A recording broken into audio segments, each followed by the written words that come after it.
அந்தி கருக்கலில் மலரும் மல்லிகை பூ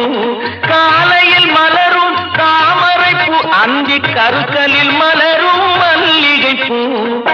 இரவில் மலரும் அல்லிப்பூ அவள் என்றும் மணக்கும் முல்லை பூ இரவில் மலரும் அல்லிப்பூ அவள் என்றும் மணக்கும் முல்லை பூ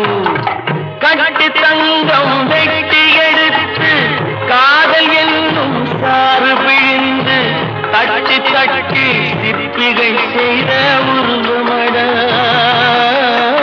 அவள் தளதளவென்று ததும்பி நிற்கும் பருவமட